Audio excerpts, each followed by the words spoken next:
ክብደት ማንሳት የስኳር በሽታን ለመከላከል እንደሚያግዝ ጥናቶች አረጋገጡ።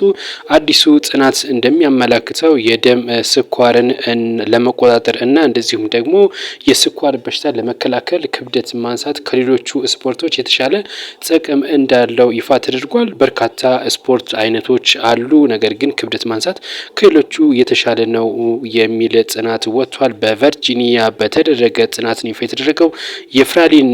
የፍራሊን ባዮ ሜዲካል ምርምር ተቋም እና የቪትስ የአካል ብቃት እንቅስቃሴ ሕክምና ምርምር ማዕከል ፕሮፌሰር እና ዳይሬክተር የሆኑት ዣንያ ጥናታችን እንደሚያሳየው ሩጫን መሮጥ እና እንደዚሁም ደግሞ ክብደትን ማንሳት ከፍተኛ የሆነ የስኳር መጠንን የመቀነስ አቅም አለው፣ በሽታውንም የመከላከል እድል ይሰጠናል ሲሉ ነው ያን ያረጋገጡት ተብሏል።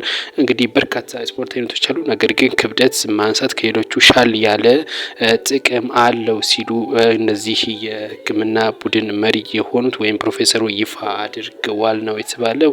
እናንተስ ምን ትላላችሁ? በዚህ ዙሪያ አስተያየት ስጡበት። ነገር ግን እኛ ግን ሁሉም ስፖርት ጥቅም አለው ነው። የአሜሪካ ስቴት ዲፓርትመንት እንዳስታወቀው ከሆነ የ2027 የአሜሪካ ዲቪ ሎተሪ ምዝገባ እንዳልተጀመረ ይፋ አድርጓል።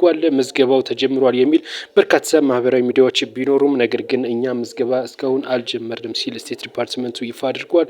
የዘንድሮ ምዝገባ በበርካቶችም እንግዲህ አስተያየት እየተሰጠበት ይገኛል። እንደዘገየም እየተነገረ ይገኛል። አምና ጥቅምት ላይ ነበር የጀመረው፣ ዘንድሮ ግን እስካሁን እንዳልጀመረ ተነግሯል። ከዚህ ጋር ተያይዞ ለምዝገባ እንግዲህ የዲቪ ሎተሪ ማለት ነው ስቴት ዲፓርትመንቱ ባወጣው መረጃ መስመረት ይኸው አንድ ዶላር እንደሆነ ነው። ከአሁን ቀደም በርካታ ሚዲያዎች ይህን ዘግበውታል።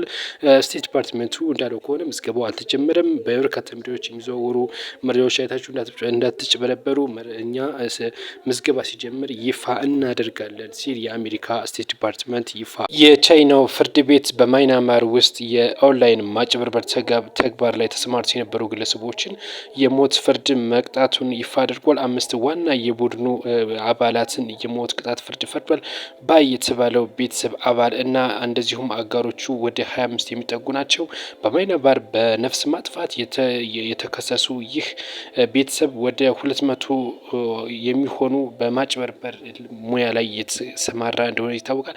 በደህንነት እና ኋላ ቀር የሆነችው ማይናማር ውስጥ ነው እነዚህ የቻይና ዜግነት ያላቸው ግለሰቦች በኦንላይን ማጭበርበር የተሰማሩትን የተባለው። ይህ ቤተሰብ የራሱ የሆነ የሚኒሻ ታጣቂ ኃይል እንዳለው ነው ይፋ የተደረገው።